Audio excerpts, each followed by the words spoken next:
Welcome to round number 3 recaps. I'm 2 out of 2. If you haven't checked the first 3 recaps, go check them out. I beat 1900 rated FIDE opponents, and now in the third round I was playing against one of the biggest Canadian talents, international master Jonathan Han, who was born in 2009.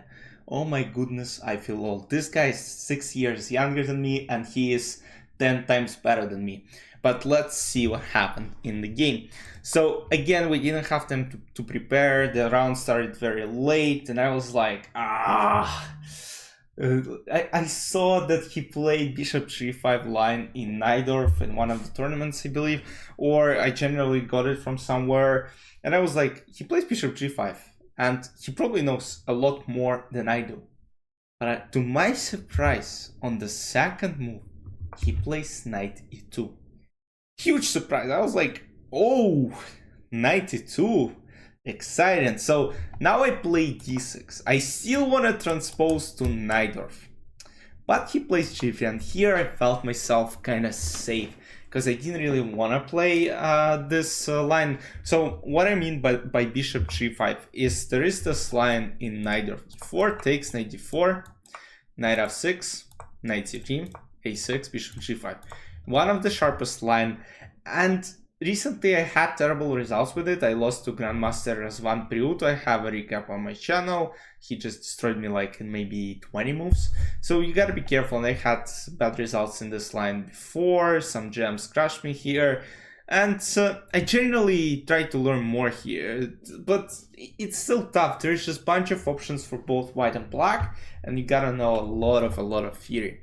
So maybe I gotta find something simple. So there's some line e6, f4, queen b6, or queen b6 even immediately, but I think it's not the topic for today's video, as he plays g3, g6, bishop g2, bishop g7, and now c3. So what he suggested to me after the game is that knight e2, I have a simple knight f6 just to attack the pawn on e4, and more or less black are doing very good. Knight beats c3, I can even play d5, taking the center, and overall black are doing fine. But g6, and we're kind of going to some close Sicilian types of positions, but I can't say it's close Sicilian, because now it's more of like some yeah, it's a weird position in Sicilian. g3, bishop g2. It might potentially be some type of dragon stuff, but still hard to determine. And at this point, I just want you to look at this position, and obviously white are better just because they have an active center against my kind of passive one. d6 might potentially become a problem if I don't play careful enough. So he plays, I play knight 7 first, he plays knight c3. So here, I think most of you will just go castle.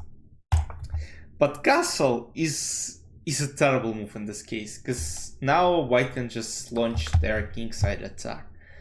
And I decided I don't want to go for castle. I still want to make sure that I keep my king in the center for now, and to wait for him to castle first, then I'll castle, you know. I'll wait for a while. So I play knight bc6, he goes h4, I go h6, and now he goes castle, and I was like, no attack, castle. Bishop f4, now there were a couple of things. First I calculated e5, but after e5, bishop e3, I just didn't see anything that could tell that my position is any good.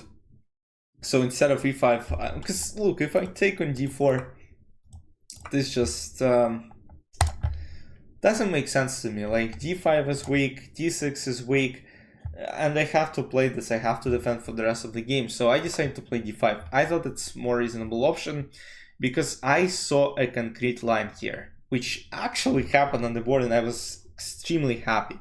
So if I'm knight f5, and I'm trying to put pressure on d4, and after queen d2, I go f6, which I thought is the move after which I felt pretty safe.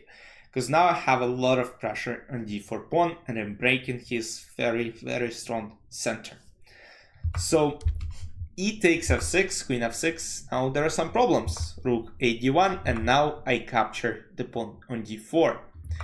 Knight e4, queen d4, and now bishop h6. So the idea is that if I go queen d2, just bishop d2, and the position is still around equal. But I decided to go for two bishops versus knight and bishop endgame. And I saw a lot of interesting things. So first, what I started calculating here, what if I just simply go bishop d7? Bishop d7 is apparently fine, but what I didn't like was knight d5. And I couldn't see bishop b5. What I was calculating, so bishop b5, I just attack the rook and this is under attack. So what I was calculating is e takes d5, bishop d5.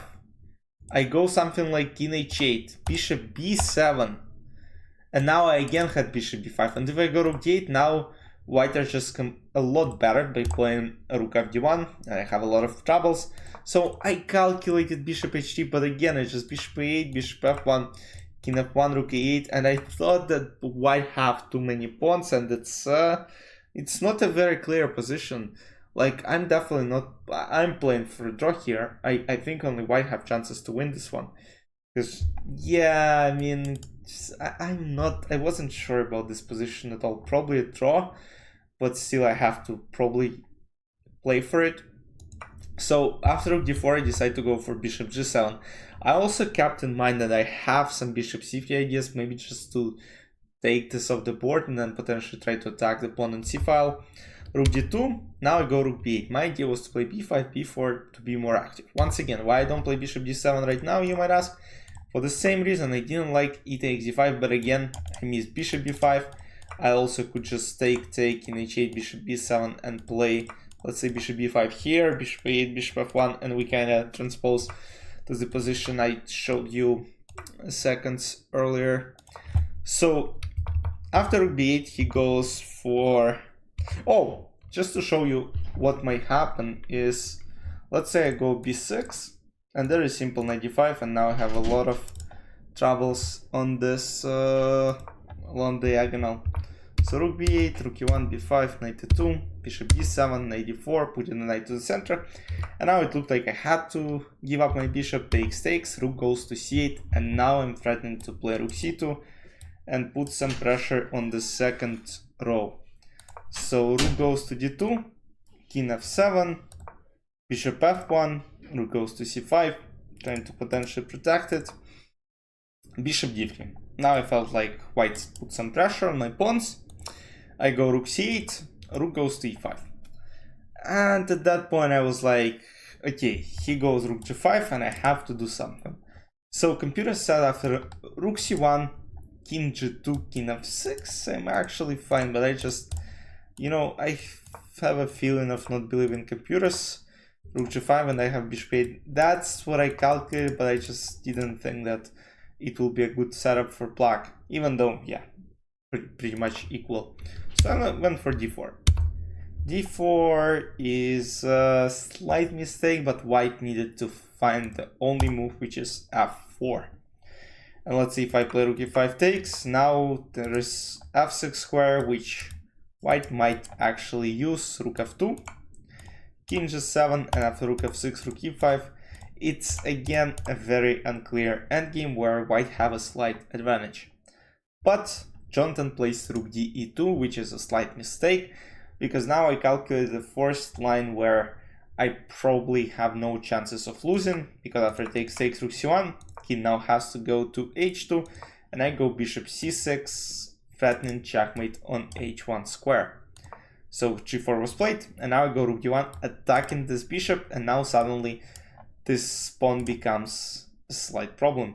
So apparently white could play bishop g6, but after king f6, you know, it's still an extremely tough endgame to play. f4, rook h1, king g3, rook g1, and if king goes to f2, there is rook g4, and more or less it's fine. We calculated actually something different as well. I think we calculated something like rook c5, but I have simple bishop d5. and after h5 this pawn starts moving as well. So very unclear, still equal according to computer, but bishop b5 was played instead after rook d1, g4, rook d1, bishop b5. I played bishop d5. Once again, very simple, king g3, and now my pawn pushed. King f4, and now there is no check. Let's say white do something stupid and try to attack it.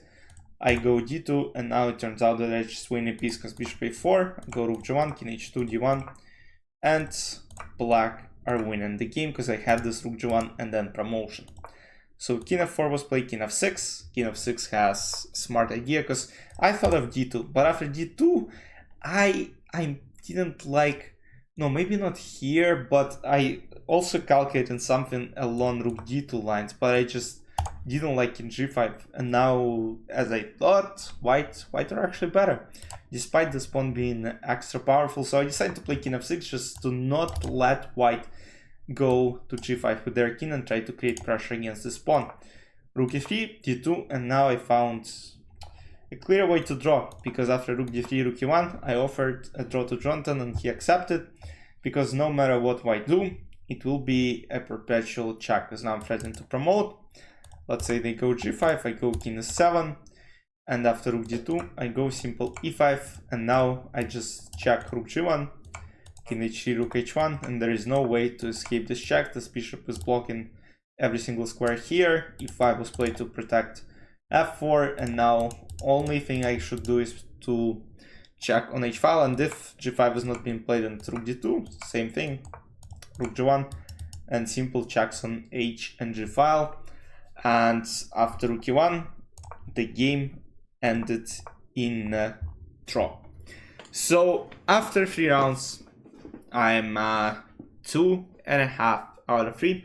And in the 4th round, I was actually playing against lower rated opponent again. But we'll talk about it in tomorrow's recap. Stay tuned for that. Let me know any feedback you might have regarding this game and regarding the tournament. Maybe you want to know more. I'll see you tomorrow in the next recap. Bye bye.